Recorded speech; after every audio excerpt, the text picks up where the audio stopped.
The Claiming of Grimmauld Place by Bix Girl 1. Chapter 4, Part 2 of Discovery and... "Your gnome is watching us." Draco's voice in his ear, low and strange, woke Harry from his doze. He stretched, fitting his back against Draco's chest. Draco's cock was warm and soft against his buttocks. He rotated his hips and blinked his eyes open. The light in the room had the faded dim of sunset. A deep orange glow of sunlight from the window spilled over the polished wood floors. "How long have we been asleep?" "Your gnome, Harry. He's not my..." Harry twisted to look at him. Draco's face was frozen, his head drawn back slightly. He looked appalled and not a little weirded out, his eyes unblinking as he looked beyond Harry. Harry turned back and followed his gaze to see Paul clinging to the window ledge and grinning maniacally. "Paul, you bloody pervert!" Harry said loudly. The bed covers, hopelessly twisted, had been kicked lower on their bodies to uncover them down to their knees. Harry tucked them up. "Go away!" Paul cackled gleefully. "Ew, give me beans now!" "What?" Draco said faintly behind him. "You did not orchestrate this." Harry glared at Paul, who grinned wider. He obviously wasn't using the small charmed toothbrush Harry had given him. Harry shuddered. "You didn't tomato darling!" Paul yelled. He looked positively insane. "I eat beans and you didn't fuck!" "Jesus!" Draco muttered. "Where's my wand?" Harry fumbled and found his own after a moment, hidden amongst the blankets. Passed it over and Draco pointed it at his window, murmuring. The drapes dutifully slid shut. Harry rolled over with a grimace, ready to apologize, but Draco's expression had melted into one of shock. "What?" Harry touched his jaw. "What is it?" Draco blinked and shook his head. "Nothing," he said, looking down. He handed Harry's wand back. "Thanks." Harry looked down too. He palmed the length of Holly, feeling the lingering warm traces of Draco's magic pulsing through it. "You're welcome," he said hoarsely, barely able to believe that he'd just done that. Draco watched him uncertainly, and Harry flashed a crooked smile. "We have complementary magic. It's why my wand worked so well for you. Yes." Draco pinched the bridge of his nose. Harry frowned, finally understanding the gesture for what it really was. He summoned both of their glasses and handed Draco his pair. Draco took them, unfolding the legs and slipping them on a little sheepishly. "You've been living here for a month and walking around without your glasses when you need them," he said. "Why?" "I don't always need them." Draco pushed them up higher. The narrow silver frames flashed a little in the dimming light. "You buy eye charms?" "Yes," Draco said, a little too quickly. "I'm just out right now." Harry's brow knit, but Draco looked back at him malishly, his chin tucked in a tick, so he let it go. But the silence that fell in the wake of Draco's obvious lie, and Harry couldn't figure out why someone would lie about something like eye charms, was awkward and vaguely confrontative. He shifted a little, pulling the blanket up higher around his hips, suddenly starkly aware of the way they'd woken up, tangled and pressed together, and the distance between them now. "I guess we should talk?"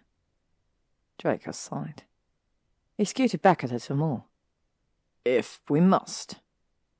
Harry opened his mouth, then shut it with a click. Blankly he asked, "About what?" "I don't know," Draco drawled, blinking several times. He looked just as startled as Harry felt, and just as lost for their next step. "Quidditch?" "What?"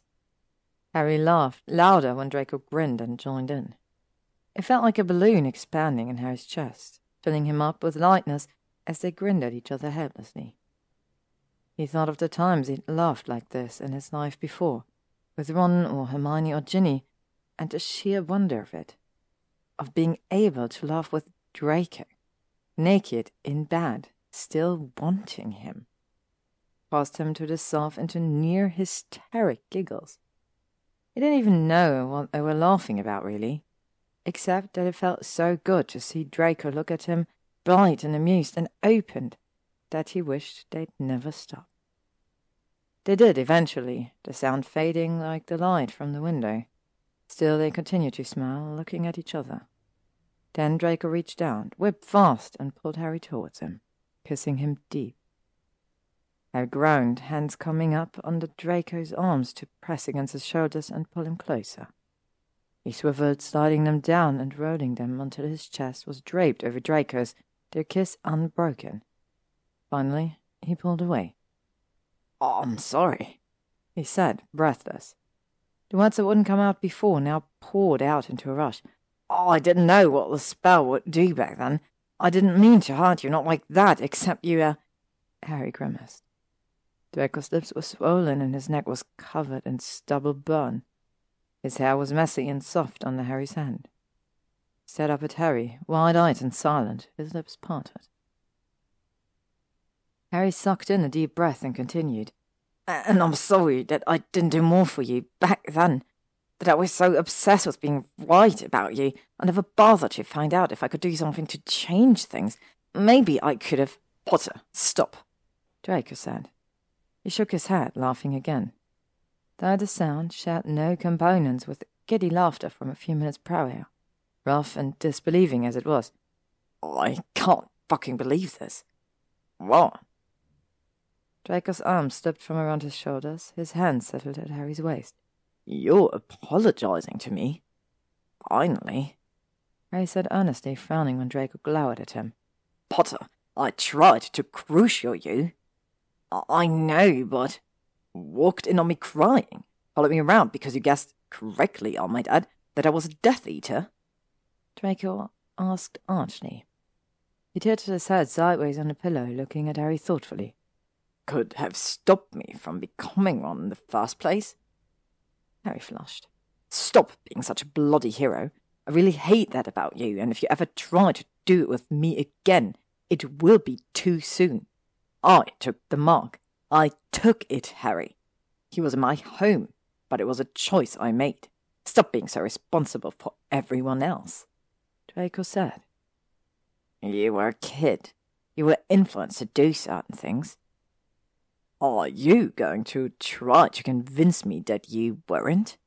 Draco asked, snorting. "That you just thought one day upon turning 11, I think I'll dedicate the next several years to finding and killing the darkest wizard in history?" He paused when Harry didn't respond, said, "I live a different life than I used to, yes. I like being in control of my own destiny in a way I didn't used to be. But outside influences or no, I wasn't forced into making bad decisions back then." "That doesn't make what I did okay," Harry said. "No, but it balances a bit. If it helps, the scars don't bother me anymore, neither does the mark. It reminds me to look at every side of things. It reminds me of how bad things can get when you make the wrong choices." Draco said with a sigh. "And the scars are good reminders to think before I do something stupid in a haste." All the irritation on his face, the kiss he gave Harry when he lifted his head was soft. "Which I did." "About this?" Harry followed his mouth, unable not to, and kissed him again. He broke away. "Us? Is that why we finally—" "Well, you are often stupid and hasty. That's true enough," Draco snorted. Harry pinched his hip in retaliation. "I wasn't ready." "You've said that." "Well, I meant it," Draco said, annoyed. There was something else. Something that Draco was avoiding, but even as Harry had the thought, he became aware of another detail pressing insistently against his hips. "Feels like you're ready now," Harry said, voice going low. He grinned. "So, is it an apology kink, or a truth-telling kink, or—" "Bugger off," Draco said. but his mouth twitched around the corners, and then he was dragging Harry down for another kiss. Harry leant himself over to it eagerly, to Draco's lips and mouth and wandering hands, which couldn't seem to decide if they wanted to yank at his hair or cup his arse. Harry smiled wider against Draco's mouth, then pulled away and flipped him over. He fit his front to Draco's back, rotting his thickening erection against the swell of Draco's arse cheeks. "Do you really want me to? Bugger off." Draco groaned and reached behind himself to grasp Harry's cock. Harry took this as a firm no. "I can't believe Malfoy talked you into hosting another whole party," Ron said gleefully. "It's not a party," Harry said automatically. It really wasn't, but his gaze drifted to Dean, who'd remembered to invite as a friendly person, as Seamus was on a work assignment in Japan, talking animatedly to Greg, then to Ginny and Luna, who were carefully levitating a pile of bulky trunks with faded leather and rusting locks to get better access to the table beneath. "And I was distracted when he brought it up," Harry admitted, biting back a grin and studiously looking away. Ron held up a spear and raised his eyebrows. "Okay, friends, non-friends, not enemies, or what have you. Goyle bought your guitar, and you and Malfoy keep giving each other looks the way you did at the last one," he pointed out. "Not like we did at the last one," Harry said under his breath. His eyes flicked to Draco, who was arguing with Blaise about which pieces to set aside. He had that haughty sneer on his face that Harry used to want to knock off with a closed fist. Now he could think of better ways. "Harry!" Ron nudged him. "Merlin, don't do that, please." "Why?" Harry said, dragging his eyes back to Ron. Ron's mouth twisted to the side. He rolled his eyes. "Stare at Malfoy like he's... like yours." He waved his beer bottle, unwilling to finish. "But we are," Harry said, snorting. Ron groaned, and Harry grinned at him, summoning his own beer from the small table furnished with refreshment that Creature had set out. He twisted the cap off, swiping his forehead against the shoulder of his t-shirt. "I didn't need that confirmed," Ron said, face caught in a half cringe. "Too bad," Harry said cheerfully. "Now stop being lazy or I'll confirm all sorts of other things you're not interested in." Ron looked like he wanted to either laugh or sock him, so Harry was relieved when he settled on a discomfited glare and wandered off amongst the stacks of furniture in the attic to find Hermione. Harry looked down at the seat of an odd, backless couch thing they'd uncovered. It was swathed in pale green silk upholstery, but was so grimy from dust it had taken several charms to clean it out enough to see that much. It also looked decidedly delicate, with wooden legs that curved out from the body of the seat in an arch to the floor. Harry perched against the side of a sturdy-looking desk instead, and continued with the gentle cleaning charms Draco had taught him. He'd been up to the attic before, on several occasions, but it wasn't until Draco insisted on exploring what other changes the house might have given Harry when acquiescing the door to him that he'd ever really seen what was in it. Previously, when he climbed a narrow set of stairs, it had been to store something he didn't really want to have to look at, while Bulga was covered in the corner, her insult thankfully muffled by 2 blankets and 3 silencing charms, and all he'd been able to see in the darkened room was a riot of broken furniture, crumbling boxes, and other things that looked as though they should have been binned years ago. He'd been meaning to sort through it eventually, to see if any of Sirius's things had been stored, but he hadn't had the fortitude. Draco had crowed upon entry, smug and delighted to see that whatever apparent disillusionment Chelmscombe Place had blanketed the room in had been released. Harry wanted to be more excited about the house softening towards him. He really had. But as Draco scrambled over from one piece of furniture to another, exclaiming over how finely wrought it was, all while wearing nothing but his own sheet wrapped around his hips, Harry had been unable to pay much attention until Draco caught the look on his face and stalked up to him to press him against the wall and wanked them both off in one fist, his mouth hungry on Harry's the whole time. Sometime in there, Harry had agreed to invite everyone over for a gathering to help find the best pieces to redecorate the house with.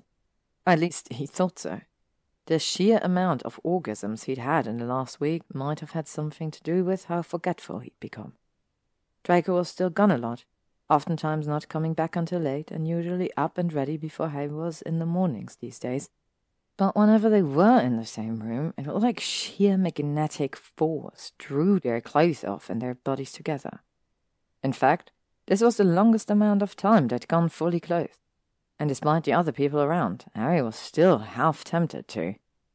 "You owe me 5 presents," Pansy said. Harry checked his eyes away from Draco's ass and looked at her.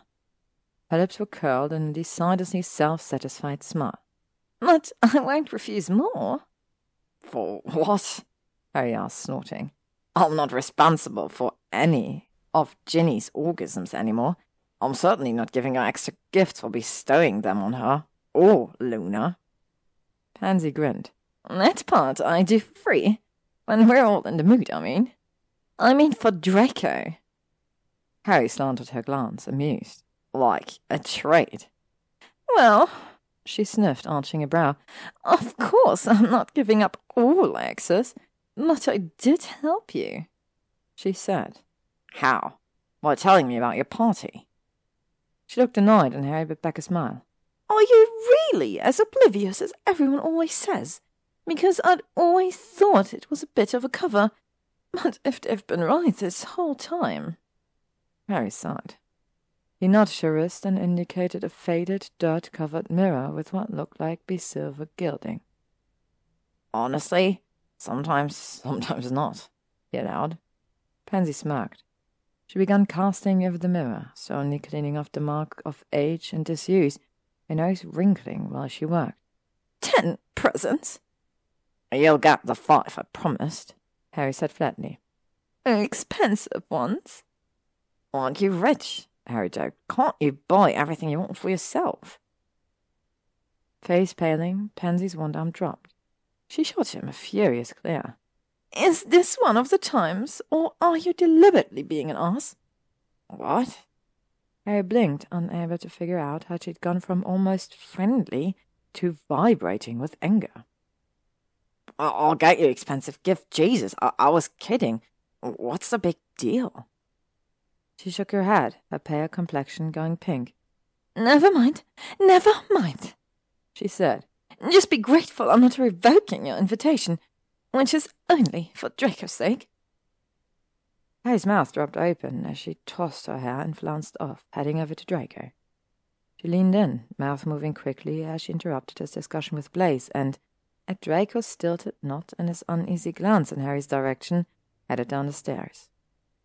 Harry wondered if he should go after her, or at least ask Draco what that was about, but it seemed like Draco was deliberately not looking up at him again. Frowning, Harry left the restoration of the furniture and wound through the narrow aisles towards Luna and Ginny. "Hey," he said, keeping his voice low. "Pansy just got really upset with me." "Pansy doesn't like you very much yet," Luna said blithely.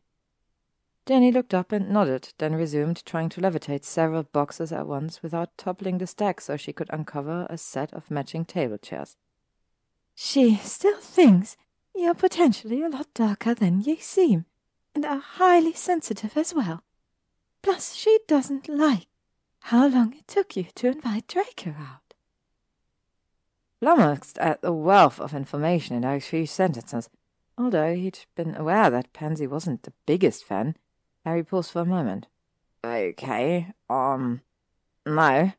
This was about her birthday present. I made a joke about how she could buy them for herself." "Oh, but she can't," Luna said, brow knitting. "You must have hurt her feelings." Harry reared back. "Why can't she? The Parkinsons are rich." "Not anymore," Luna said softly. She touched Harry's wrist. "Her father wasn't a Death Eater, but he funded them. Reparations took everything." "But she always looked so..." Well, they didn't take her sense of style, Luna said, giving him a tiny frown that felt like a slap. Any kind of disapproval from Luna felt that way. or her wardrobe, or her sexual enthusiasm. Harry shot a weak smile at her. He swallowed. Right. Sorry, no, I just didn't know. I mean, I knew they'd had to give reparations.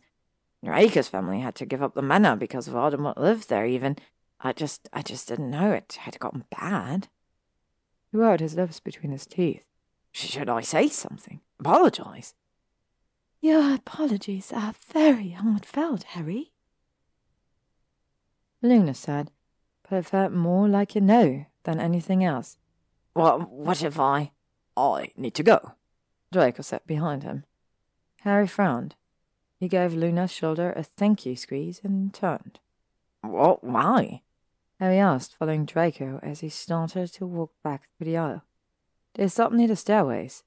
I think I put my foot in with Parkinson, he said. Draco nodded. That's what she said. I didn't know things were hard for her, Harry said lamely. They're not. Draco's shoulders stiffened. They're not what they used to be, but she's a survivor. No, I mean, you don't need to defend her, Harry said, feeling bad. A funny knot rose up in his chest. He tried to ignore it, but the tightness on Draco's face made him suck in a deep breath and ask, Or is that why you're busy all the time? You need to work on keeping your family business afloat? Because they took a lot from you too. The cords of Draco's neck stood out for a moment. Silence fell, thick and charged. Then, I will admit that our vaults took a hit, that I need to spend more time working with our investments in their various ventures and building our liquid income, yes, but it's nothing I'm not adept at. Of course, sorry, Harry said. His smile felt crooked on his face, and he smoothed it out. Financial stuff was never a fun topic, and Draco looked tense enough to hex him. I need to get her 5 presents she really likes, he said. Draco frowned. Not because I'd already promised, but I'm pants at jewellery. Maybe you could? It's fine. Yes, I know what kind of overly gaudy trinkets Pansy likes. Draco sighed, then ran a hand through his hair. Anyhow, I need to leave to attend to something pertaining to the... But Blaise has a keen eye. He'll help you find good pieces. Not much of it matches. They're from different eras, but I don't think the house will mind, Draco said, finally smiling at him. And I don't think you'd be able to tolerate a house filled with nothing but antique furniture. We'll find pieces to mix and supplement from stores. Good ones, Potter. The house will want to look nice. That suit your tastes. This is just to give you options. And because a lot of this furniture is too perfect not to be used, he added. Thanks, Harry said, touched. He hesitated. What time will you be back? Draco eyed him. He smirked. Should I wake you? That late? Harry complained quietly. It's a Saturday. Can't be helped, Draco murmured, giving him a hated look. You could always wait up.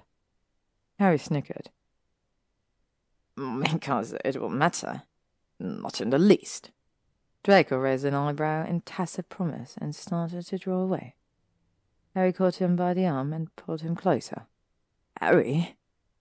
What, you're bashful now? Harry asked, kissing him. Draco's lips were unyielding for a moment, but he softened. He kissed Harry back slowly, then with more fervour. He pulled Harry tight against him, sinking his tongue into his mouth.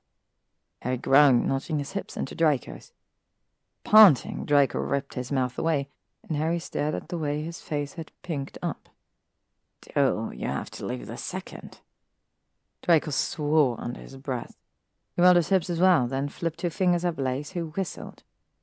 Harry looked up to see Dean and Goyle staring at them. After 2, only Dean looked a little surprised, but they were both smiling. Go back to what you were doing, Harry told them, smiling back when they laughed and turned away. He looked at Draco and lowered his voice. We could head down to my room for a few. I really have to go. Draco said, jaw tight. Sometimes during their kiss he'd slipped his finger into the back of Harry's jeans, and he now pulled them out as though it pained him to do so. Fine. Harry started to release him, then remembered what Alice Luna had said. Hey, would you like to go out sometimes? I mean, actually out. Do something away from the house. Draco slipped from his grasp. I like what we do in the house, he said, cheeks pink. Harry grinned and reached for him again, but Draco shook his head. Maybe sometime, he said lightly. I'm busy these days.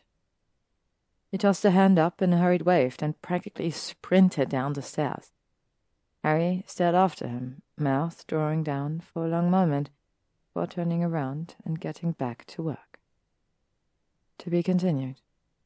If you like this story, please consider subscribing to my channel, and you will always be up to date on new updates.